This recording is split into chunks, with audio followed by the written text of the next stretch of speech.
Oi pessoal, professor Luiz Fernando Maia aqui mais uma vez. Vamos para a nossa última aula, né, da última unidade.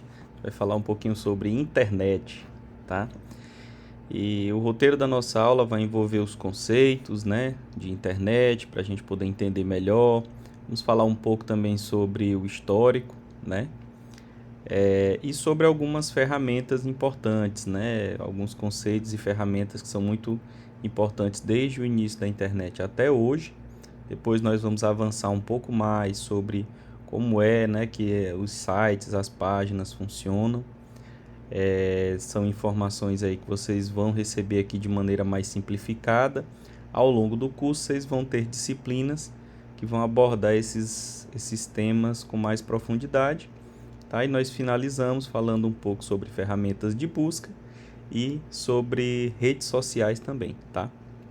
Então, o que é a internet, né? A internet, ou o termo que a gente costuma falar, www, né? Que significa em inglês World Wide Web, que é uma rede de alcance mundial. Se a gente fosse traduzir esse termo www para o português, seria isso, uma rede aí uma rede mundial mesmo, tá? E de fato, ela é uma rede global, né? A gente tem computadores conectados, né, entre si por meio de diversas outras redes menores de comunicação. Na prática, a internet é isso. Ela é um conjunto de outras redes. Quando você tem uma internet instalada na sua instituição de ensino ou na sua casa, tá? Você tem aquele aparelhozinho que você conecta, seja via cabo, seja pelo Wi-Fi. Aquilo é uma rede, por menor que seja, pode ter 2, 3 equipamentos, mas é uma rede. E essa rede faz parte da internet a partir do momento em que você se conecta, né, com algum outro dispositivo que já faz parte da internet. Então a gente tem essa união, né, de diversas redes de tamanhos diferentes, com equipamentos de diversos tipos, tá, e objetivos, e elas se comunicam e em comum entre elas tem o que a gente chama de protocolo TCP/IP, que é realmente o padrão utilizado para transmitir informações, não somente, né, na internet, mas em todas essas redes, né, meio que um padrão aí já aceito. E vocês, quando estiverem nas disciplinas mais ligadas à área de redes, vão falar sobre esse protocolo e sobre outros também, tá bom? Então a gente vai ter, como resultado dessa união de diversas redes, computadores de grande porte, né, máquinas utilizadas para fazer processamento mais pesado, computadores pessoais, celulares, notebooks, e a internet, essa mistura, nessa rede gigante, ela faz uso de uma infraestrutura muito diversa também, porque a gente pode ter linhas telefônicas, apesar de que estão em desuso, mas ainda são utilizadas, né, em alguns pontos para se conectar à internet. A gente pode ter o uso de estruturas privadas, estruturas públicas, cabos, fibras óticas, inclusive cabos submarinos, né, para conectar um continente ao outro. Podemos ter sinais de rádio em algumas partes, canais de satélite.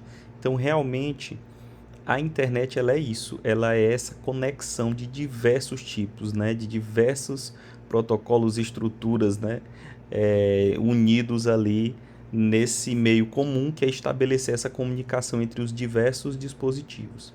E aí, para ilustrar, eu mostro aqui para vocês um pouco sobre os cabos submarinos que fazem parte, né, dessa infraestrutura que nos leva até a internet, né, até a internet ao redor do mundo. Então você observa que no Brasil, na América, na Europa, na Ásia, né, Oceania, em todos os lugares a gente tem cabos, tá, gente? São cabos absurdamente espessos, né, reforçados e tudo para poder alcançar, né, e chegar até um outro ponto, não se romper. Então até fica a dica para vocês darem uma pesquisada na internet sobre os cabos submarinos, né? Esses cabos a gente tem colocado eles aí desde o século passado. A gente está colocando cabos para fazer transmissões, inicialmente para fax, né? Mais recentemente com fibra ótica e tudo, esticando o cabo de um continente para o outro e às vezes de uma região para o outro. No Brasil, por exemplo, a gente tem cabo ali de Fortaleza, né, aqui do Nordeste, indo para o Sudeste, né, para São Paulo, e também para a África, e para a Europa, e para a América, né, para os Estados Unidos, e assim vai. Então a gente tem essa infraestrutura toda. Isso é uma parte da internet que permite a gente transmitir essas informações com velocidade, mas outra parte também vai por satélite, né, por ondas de rádio, como eu já mencionei. E como surgiu de fato essa rede? Tá? Na década ainda de 60, tá bom? Nós tínhamos bem menos computadores, não eram como os de hoje. A gente tinha algumas universidades, instituições, né, tendo aqueles computadores ainda de geração mais antiga, que consumiam bastante recurso, e a gente tinha algumas instituições se comunicando com outras, mas isso era de forma bem pontual, tá? Então, nessa época ainda, né, existe uma agência nos Estados Unidos, que ainda existe, né, que está vinculada ao Departamento de Defesa, e essa agência, né, que é a DARPA, ela criou essa rede inicial, que é a Advanced Research Project Agency, né, que é essa ARPA, e era uma das pequenas redes ali para conectar elementos, né, universidades principalmente, tá? Então essa pequena estrutura de rede, né, que foi chamada de ARPANET, ela já existia com alguns pontos. Existia também uma rede militar, né, que era chamada de MILNET, tá, entre algumas outras instituições americanas, e eles resolveram, olha, por que é que nós não juntamos, unificamos essas redes, e aí a gente vai poder trocar informações e os computadores vão poder conversar aqui entre eles. Então a união dessas duas redes, que eram bem iniciais ainda, pequenas, né, abrangia os Estados Unidos, mas ainda poucos computadores, formou o que a gente chamou inicialmente de internet, e a partir daí mais instituições, mais equipamentos, mais máquinas foram sendo adicionadas nessa rede inicial, tá bom? E a gente criou essa primeira estrutura de rede, tá? Porém, não era a internet como conhecemos hoje, com navegadores, nada disso, né? Essa questão das páginas e criar de fato o que seria a página só surgiu mais na frente aí com o Tim Berners-Lee. Mas inicialmente, né, pelo nosso histórico, veio daqui, tá? E aí, avança no tempo, né, a gente tem a criação de uma ferramenta super importante, né, que são os navegadores, porque a gente já teve a necessidade da internet não apenas para estabelecer uma comunicação, para mandar um texto entre uma máquina e outra, mas para que eu pudesse acessar arquivos, né, e outros elementos. Então, aos poucos, a gente foi evoluindo essa comunicação até chegar ao que nós temos hoje, né, que são os navegadores, as principais ferramentas de acesso à internet. Em inglês, o termo se chama browser, e ele é um programa que vai permitir que você visite esses sites, tá? Os mais conhecidos, a gente tem o Google Chrome, né? Tem também o Firefox. Para os usuários de iPhone e Mac, tem o Safari. No Windows, por padrão, vem hoje o Microsoft Edge. Antigamente era o Internet Explorer, né, disponível gratuitamente no Windows. E outra ferramenta que jamais, né, está presente desde o início é o e-mail, né, que antigamente em português a gente traduzia para correio eletrônico, mas ela é uma das ferramentas mais antigas, né, e uma das mais simples, e ela já estava presente lá desde esse início porque era o que permitia se enviar mensagem, né, de uma pessoa para outra, tá? E à medida que a internet foi crescendo, essa rede, novos computadores foram entrando, novos cabos, né, foram compondo a internet, a gente foi tendo maior possibilidade de comunicação. E no caso do e-mail, né, a ideia é que cada pessoa tem um endereço próprio vinculado a um determinado servidor, né, a um serviço. Então, quando você cria lá o seu e-mail, né, você está associando, você está criando uma conta num computador específico que fica lá, conectado na internet 24 horas, responsável por enviar e receber esses e-mails. Então, mesmo que você use o seu e-mail aqui no seu computador e depois desligue o seu computador, mas o serviço de e-mail, né, esse computador, esse servidor, ele continua lá na internet. Você apenas fez uso do seu e-mail pessoal para se conectar com esse servidor, e esses servidores de e-mail que ficam conectados 24 horas é que de fato estão ali na internet trocando as informações para que você envie um e-mail para uma outra pessoa do outro lado lá, né, do mundo, se for o caso.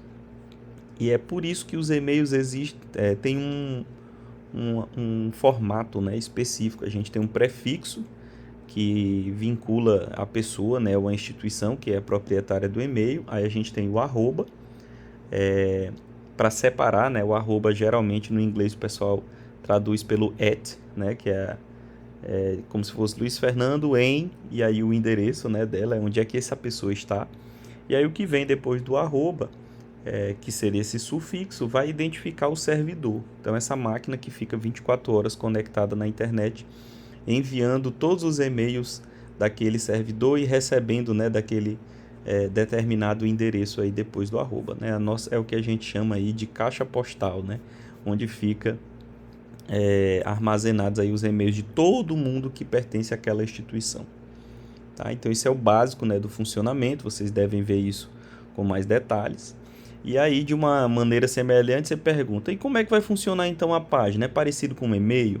Tem algumas diferenças, né, e muitas coisas também são semelhantes, mas toda vez que você, como eu falei, você envia um e-mail, na verdade você conversa com o seu servidor, ele vai buscar, ele vai saber, olha, para onde é que você está mandando? É @Gmail, é @Yahoo, é @UOL, é @Hotmail. Então, esses servidores de e-mail, Hotmail, conversam entre si para poder que você conversar com a pessoa do e-mail de lá. Já as páginas web, elas não precisam, né, ser de pessoa para pessoa, mas a gente vai ter também esse papel dos servidores. E no caso das páginas, os computadores, quando se conectam à internet, vocês vão estudar isso ainda nas disciplinas de redes, nós recebemos um endereço, né, que é o tal do endereço IP, é um número, tá? Parecido com um CPF, né, a gente pode dizer assim. Mas como você não conhece as pessoas pelo CPF, você conhece as pessoas pelo nome, né? A gente faz uso, né, de servidores, que são computadores também ligados na internet, para fazer essa tradução para a gente. Então, cada página na internet, ela vai tem esse endereço, né, esse CPF, mas tem também o nome que a gente conhece, tá? Então, existem máquinas específicas para fazer essa tradução. Tá? Então, quando você faz uso de um endereço de uma página da web, né, a gente chama esse endereço de URL, que é Universal Resource Locator. É basicamente uma tradução, dizer que é um localizador universal daquele recurso. No caso, o recurso que você quer localizar é a página. Então, você vai lá e esse endereço, né, esse texto, que seria a página, ele é enviado para um servidor local. Esse servidor olha lá, olha, eu sei quem é essa pessoa, né? Por exemplo, o IFMA, onde é que está essa pessoa? Está aqui, eu sei qual é o CPF dela. Se eu souber o CPF, eu consigo localizar a pessoa. Se eu não sei, eu pergunto para outros servidores, tá? E esses servidores, eles têm um nome específico, né, de DNS. São servidores DNS apenas para resolver esses nomes das páginas que a gente busca. Então, uma vez que ele encontra, né, o IFMA tem esse CPF, ele localiza o computador com aquele CPF, e aí você estabelece essa conexão com o seu computador e o endereço que você está acessando, para poder receber de fato a página e abrir aquela página no seu navegador. Então, inicialmente, acessar uma página envolve também a busca de saber quem é aquele computador, qual é o CPF dele, o IP no caso, né? Vamos falar disso, que é o famoso IP dos computadores. E isso essa tradução é feita pelo servidor DNS. Tá? Esses endereços, né, eles possuem um formato específico, no dia a dia a gente utiliza, né? E aí a gente observa isso, né? A gente digita um HTTP, alguma coisa assim. Esse parte inicial, ele é o protocolo. Existem alguns outros protocolos, né? HTTP é o protocolo inicial que a gente utilizou na internet, ele não tem segurança, não tem criptografia das informações, Mas hoje, mais recentemente, as páginas têm utilizado o HTTPS. E o S vem exatamente da parte de segurança, a gente criptografa esses dados para transmitir pela internet. Então não teria problema você, por exemplo, digitar um usuário e uma senha, porque essa informação vai criptografada pela rede. Tá? Então essa primeira parte do endereço da página é o protocolo. Existem protocolos apenas para transferência de arquivos, como é o caso do FTP, outros protocolos, né, para envio de vídeos e outras informações, mas via de regra na internet a gente massivamente utiliza HTTP, que é o anterior, né, mas sem a segurança, e o HTTPS mais comum hoje em dia. Logo em seguida, indica-se o nome do servidor sempre separado por ponto, tá? Então, é onde esse computador vai estar registrado.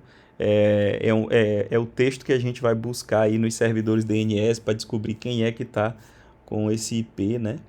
E separado por barra, a gente consegue ainda dizer qual é o diretório, né? Qual é o caminho de fato para uma determinada página dentro daquele computador que é o servidor aí, né? No caso aqui, caxias.ifma.edu.br seria onde é que está o nosso servidor. E as páginas, né? Então, depois que eu localizei uma página usando a URL, eu recebo esse conteúdo, geralmente imagens, textos, né? Links, às vezes vídeos, tá? Como é então que funciona isso, né? De que são feitas essas páginas? As páginas, elas são utilizadas, né? Elas são criadas com uma linguagem específica, que é uma linguagem de marcação, é uma linguagem própria para se projetar elementos gráficos e visuais, tá? E a mais conhecida, né, é o HTML, ela é amplamente utilizada desde os primórdios da internet, tá bom? Então ela é uma linguagem própria hoje, né, de marcação para a construção dessas páginas. E algum programador, no caso você, técnico futuramente, quando tiver aí lá mais para frente estudando disciplinas específicas de programação web, vocês vão aprender como é que funciona essa definição. Alguém definiu ali o título, a altura, o alinhamento, como é que funciona, e a gente faz isso usando HTML primordialmente, mas associado hoje com outras tecnologias que vocês ainda vão ver, né, como CSS, dependendo, né, da abordagem também vocês podem ver JavaScript, enfim. Aqui está só um exemplo, né, de como é que nós definimos as páginas, tá? Então isso aqui é um exemplo, aqui à esquerda vocês têm um códigozinho básico HTML. Então a pessoa vai lá e abre uma tag, né, são esses trechos que vocês estão vendo aí entre os sinais de maior que e menor que, e o HTML ele te dá uma série de comandos para identificar os elementos. Então, por exemplo, aqui eu estou dizendo, né, eu estou criando uma página HTML, estou dizendo quem é o título da página, está escrito aí, né, tags HTML, qual é o corpo da página, digo, né, se vai ter um link, se não vai, enfim, a gente vai colocando isso dentro dessa estrutura, tá? E à medida que o seu navegador lê esse texto em HTML, ele vai já mostrar para você isso como uma imagem, tá? Então, isso aqui é o segredo, a função do navegador. É exatamente isso, receber esse arquivo HTML e gerar para você essa página colorida, dinâmica, bonita, né? Então, a linguagem vai permitir que você crie essas páginas, tá? Então, via de regra, a página web ele vai ser um texto, como vocês viram ali, né? Contendo esses comandos HTML, tá? E hoje em dia é simples, você consegue utilizar a linguagem HTML para criar páginas com textos, com imagens, com sons, com vídeos. Existem vários comandos, né? Ali eu mostrei só alguns, tá? E depois, qualquer navegador moderno, né, que tenha compatibilidade com essas versões específicas do HTML, ele vai visualizar o seu conteúdo, tá? É mais ou menos essa a lógica. Então, no momento em que você baixa uma página, né, olha só a quantidade de coisa que acontece por trás aqui, né, do funcionamento dos equipamentos. Você coloca um endereço no seu navegador, esse navegador não sabe qual é o IP do computador, ele vai fazer uma solicitação para um servidor DNS, que vai descobrir qual é o IP da máquina, vai localizar a máquina para você, né? Mandar o IP para você. A partir daí, com o endereço que você está solicitando, você localiza a máquina e o diretório da página. Então a página, né, esse servidor vai mandar a página para você em formato HTML, aquele texto lá, e o seu navegador vai pegar esse HTML e transformar nas páginas que você visualiza e utiliza todos os dias. Um exemplo, né, com essa popularização dos serviços e sistemas online, a gente observou uma explosão de páginas sendo criadas, de sites, de serviços, muitas informações disponíveis na internet, tá? E aí surgiu-se a necessidade de organizar isso, né? De catalogar, porque estava cada vez mais difícil encontrar informações que a gente queria na internet. Então, foi nesse contexto que nós vimos, né, a necessidade da criação de mecanismos de busca. E hoje em dia, né, já existiram vários mecanismos de busca até chegar nas ferramentas modernas que temos hoje. Mas hoje o que é que a gente tem? A gente já tem ferramentas mais poderosas, como é o caso do Google e do Bing, tá? Que conseguem indexar muita coisa, né? Eles buscam a internet inteira, criam bases de dados imensas e conseguem te trazer os resultados numa fração de segundos. Então, essas informações que estão aparecendo todo dia na internet, elas estão sendo indexadas, né, mapeadas aí pelo Google, pelo Bing, por outras ferramentas, mas essas também são as mais populares. E através delas, que quando você bota uma busca aí, né, digita um termo, ela vai consultar a base de dados, né, por aquele termo e encontrar as páginas que já mencionaram aquelas palavras. É basicamente isso, para te dar as respostas que mais são prováveis, né, de lhe interessar. Algumas dicas para você quando está utilizando ferramenta de busca. Você não precisa escrever as frases completas. Você pode fazer uso de palavras-chave. Eu não preciso perguntar, por exemplo, digitar especificamente quem foi a pessoa que descobriu o Brasil. Eu não preciso fazer essa busca assim. Eu posso colocar posso colocar apenas quem descobriu o Brasil, ou então descobriu o Brasil, e a ferramenta de busca ela já vai fazer isso para a gente. Dependendo da situação, encher de palavras dificulta a busca, porque ele vai achar que essas palavras todas são relevantes. Então, o ideal é que a gente coloque na nossa busca apenas as palavras-chave, né? As palavras mais relevantes, entendeu? Então, por exemplo, ano Independência Brasil é o suficiente para um bom mecanismo de busca entender o que você quer, tá? Outra dica é que você pode colocar termos e frases específicas entre aspas. Então, se você quiser buscar por um trecho específico, tá? Uma citação de um autor, se você colocar, por exemplo, né? Minha terra tem palmeiras, onde canta o sabiá, ele vai buscar por todas essas palavras separadamente, tá? Porém, se eu coloco esse trecho entre aspas, ele vai entender que isso é uma frase única. Então, vai buscar as páginas em que existe essa sequência exata de palavras. Isso é muito importante para reduzir as buscas, né? Outra coisa que você pode fazer é clicar também nos resultados, na parte de ferramentas de pesquisa, e usar os filtros, em que você pode filtrar por data, por idioma, né? E isso pode facilitar bastante a sua busca, tá? Então ficam essas dicas para realizar buscas com mais eficiência. E agora, né, vamos falar também sobre um fenômeno, né, que as redes sociais ajudaram a estar presente assim hoje, né? A internet fez com que a gente desenvolvesse essas ferramentas, muitas vezes controversas, muitas vezes trazendo benefícios, outras vezes trazendo alguns malefícios. Então, as redes sociais elas são uma consequência dessa rede imensa que é a internet, da possibilidade que não existia antes de conectar pessoas no mundo todo, de fornecer conexão instantânea, que era algo até então praticamente impensável, né, na história da humanidade, E apesar de que algumas pessoas acreditam, né, que a rede social é algo bem recente, na verdade, elas já têm um determinado tempo, né, surgiram ainda na década de 90, tá? E são sites, né, ou aplicativos, dependendo da situação, você pode usar também pelo celular, que buscam conectar pessoas. E aí podem ser clientes, podem ser familiares, podem ser amigos. Geralmente as redes, a gente tem observado essa tendência, elas atuam sobre um público específico, possuem um determinado objetivo mais específico.